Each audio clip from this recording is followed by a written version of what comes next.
कुछ अर्सा पहले हमने आपको बताया था कि पाकिस्तान तहरीक इंसाफ के चेयरमैन को जब अटक जेल के अंदर मुंतकिल किया गया तो उसके बाद वहां पर मौजूद कैदियों ने इतनी ज़्यादा नारेबाजी की थी कि वहां पर जो इंतजामिया थी आउट ऑफ कंट्रोल हो गए थे। हालात जो थे उनके हाथ से निकल गए थे और उन्होंने फिर बहुत सारे कैदियों को दूसरी जेलों के अंदर मुंतकिल करना शुरू कर दिया था, क्योंकि उनको पता चल गया था कि अब इन कैदियों के नारे रोकना नामुमकिन हो गया है। इर्द गिर्द की जो आबादियां हैं वो सारी रात वो नारे सुनते रहते थे और पाकिस्तान तहरीक इंसाफ चेयरमैन के हक के अंदर वो नारे लगाते थे। फिर जहां पर भी पाकिस्तान तहरीक इंसाफ के चेयरमैन अगर कहीं वॉक करने बाहर गए या कहीं बाहर गए हैं या किसी को मुलाकात करने गए हैं तो रास्ते में कहीं पर कैदी उनको मिलते थे तो वहां नारेबाजी शुरू कर देते थे। वहां पर उनका एक जुलूस सा बन जाता था। वहां पर जितने कैदी होते थे, मुशक्कती होते थे, जो काम कर रहे होते थे, वो वहां पर नारेबाजी लगा करना शुरू कर देते थे और वे कप्तान को कहते थे कि हम तुम्हारे सिपाही हैं, हम तुम्हारे साथ खड़े होंगे, हम जेल से बाहर निकलने के बाद तुम्हारी तहरीक चलाएंगे। यानी कि वहां पर माहौल इतना गर्म था कि बहुत सारे कैदियों को फिर दूसरे शहरों की जो जेलें थी वहां पर मुंतकिल कर दिया गया था कि ये जो आउट ऑफ कंट्रोल हो रहे हैं, स्पेशली वो कैदी के जो सबसे ज्यादा नारे लगाते थे, सबसे ज्यादा पाकिस्तान तहरीक इंसाफ के चेयरमैन से इजहार मोहब्बत करते थे, उनको फिर दूसरी जेलों के अंदर मुंतकिल कर दिया गया था। और मुंतकिल करने के ऊपर फिर पूरे पाकिस्तान की जानिब से, पाकिस्तान की आवाम की जानिब से फिर इंतजामिया को और पीडीएम हुकूमत को बड़ी ज्यादा तनकीद का सामना भी करना पड़ा था। बड़ी ज्यादा उनकी इंसल्ट हुई थी कि तुम लोगों के अंदर तो इतनी भी औकात नहीं है कि तुम कैदियों के नारे भी बर्दाश्त कर सको, या उनके नारों का जवाब दे सको या उन नारों को रोक सको। तो ये जो सिचुएशन थी ये डेली गंभीर होती चली जा रही थी, क्योंकि जेलों के अंदर, पाकिस्तानी जेलों के अंदर ये एक रूल होता है कि वहां पर जो मगरिब की अजान होती है, फिर मगरिब की जब नमाज अदा हो जाती है तो उसके बाद कैदियों को खुली छूट होती है, जितनी मर्जी ऊंची डिस्कशन करें, जितना मर्जी ऊंचा एक दूसरे के साथ बात करें, जितनी मर्जी ऊंची गाने गाएं, जितनी मर्जी ऊंची गीत गाएं, जितनी मर्जी ऊंची गजलें गाएं या नारेबाजी करें या एक दूसरे के साथ बातें करें, कोई किसी को नहीं रोकता। इंतजामिया उनको नहीं रोकती, क्योंकि ये जो एक साइकोलॉजिकल स्टंट होता है कि जो कैदी वहां पर कैद हैं, चलो वो मगरिब की अजान के बाद, मगरिब की नमाज के बाद अगर किसी के अंदर गुस्सा है तो वो शोर मचाएगा तो गुस्सा उसका निकल जाएगा, अगर वो ऊंची आवाज में बात कर लेगा तो उसकी परेशानी निकल जाएगी। यानी कि उनको मौका दिया जाता है कि वो अपने अंदर की जो फीलिंग्स हैं वो मगरिब की नमाज के बाद निकाल सके। तो वहां पर फिर ये जो हालात इस नहज पर पहुंचे थे तो फिर कैदियों ने वहां पर जीना हराम करके रख दिया था पुलिस का, और उनको समझ में नहीं आती थी कि हम इनके ये जो इतने बड़े बड़े नारे लग रहे हैं, अब इन नारों को कैसे रोकें। अब एक खबर ये सामने आई है जनाब अली के जो पाकिस्तान तहरीक इंसाफ के चेयरमैन है, उन्होंने ये कहा है कि जी मैं इस जेल के अंदर अब एडजस्ट हो गया हूं, अब मुझे कोई परेशानी नहीं है, अब मुझे कोई टेंशन नहीं है, अब मैं यहां पर आदी हो गया हूं, मैं इस माहौल, ये माहौल पहले मेरे लिए नया था, लेकिन अब मैं यहां पर रिलैक्स हो गया हूं, अब मुझे कोई फिक्र नहीं है। मैं जमान पार्क की निस्बत अपनी इस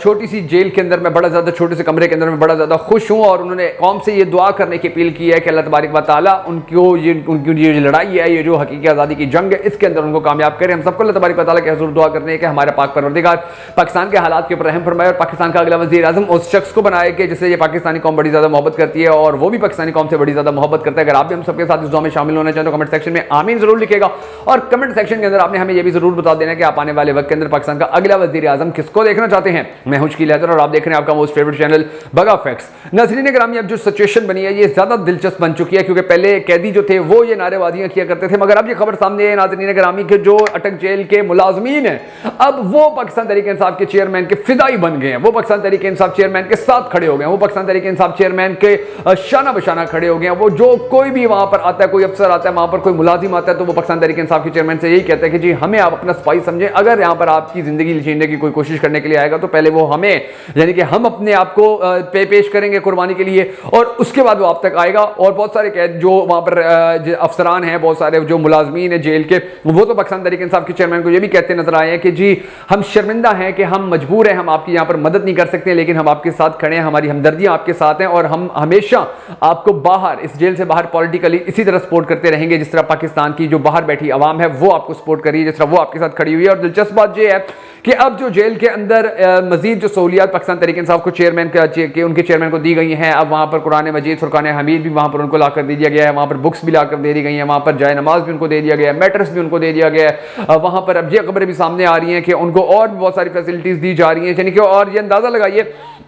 कि वहां पर बेशक पाकिस्तान तहरीक इंसाफ के चेयरमैन की जो बहनें हैं वो उनसे मिलने जाएं, बेशक पाकिस्तान तहरीक इंसाफ के चेयरमैन की जो अहलियां हैं वो उनसे मिलने जाए, या बेशक पाकिस्तान तहरीक इंसाफ के चेयरमैन के जो वकला हैं वो उनसे मिलने जाएं। ये तीनों तबकात उनसे बार बार मुलाकातें करें और जब ये तीनों बाहर आते हैं तो मीडिया की भीड़ लगी हुई होती है। मीडिया वहां पर जम्मे गफीर बनाकर खड़ा होता है और वो पूछ रहा होता है अटक जेल के बाहर के जी आप लोगों ने कैसा देखा। सबसे पहला सवाल यही होता है कि जी खान साहब के जो असाबी हालत थी वो कैसी थी, तो वो बताते कि जी बड़े रिलैक्स हैं, बड़े मुतमईन हैं। वो तो बड़ा अल्लाह का शुक्र अदा कर रहे हैं कि अल्लाह तबारक व तआला ने उनको इस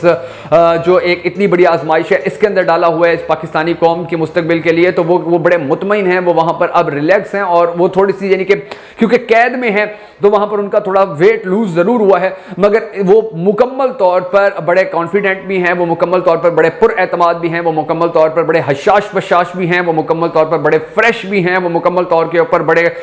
जो अपनी कौम के लिए जिस तरह माजी के अंदर खड़े रहे हैं आज तक खड़े रहे हैं वो इसी तरह खड़े हुए हैं। उनका ना हौसला टूटा है, ना उनकी हिम्मत टूटी है, ना वो किसी के आगे झुके हैं, ना वो किसी के आगे बिके हैं, ना उन्होंने किसी से भीख मांगी है, ना उन्होंने अपनी रिहाई के लिए किसी के साथ डील करने की कोशिश की है, ना उन्होंने मुल्क छोड़ने का ऐलान किया है, ना उन्होंने बड़े बड़े ताकतवरों को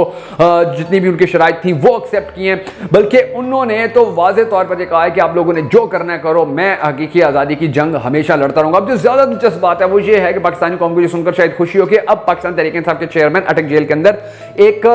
मुजरिम की हैसियत से नहीं है, उनकी सजा तो मुअत्तल हो चुकी है। और ज्यादा दिलचस्प बात यह है कि अब उनको जिस केस के अंदर रखा गया जी साइफर इन्होंने लीक कर दिया था, तो उन लोगों ने इनके ऊपर ये केस बनवाया था कि जो सारी जिंदगी ये कहते रहते कि साइफर वाला तो इसने झूठ बोला, पीडीएम के सारे बंदे कहते थे, सारे उनके रहनुमा कहते थे ये तो झूठ बोल रहे, कोई साइफर नहीं आया, कोई इस तरह की धमकी नहीं आई। और उसी साइफर केस के अंदर पाकिस्तान तहरीक-ए-इंसाफ के चेयरमैन को मजीद कैद के अंदर रखा होता है। ये आप देखेंगे खुदा की कुदरत इन मकरू चेहरों को, इन बदनीयतों को किस तरह से एक शख्स से जूते लगवा रही है, एक शख्स किस तरह से इनके सारे पर्दे खोल के रख रहा है, एक शख्स की दुश्मनी के अंदर किस तरह इनकी जितनी भी गिरावट थी, जितना गिर सकते थे इन्होंने उतना गिर के भी देख लिया। और पूरी कौम ने इनकी जो जात है उनका तमाशा भी देख लिया कि किस तरह से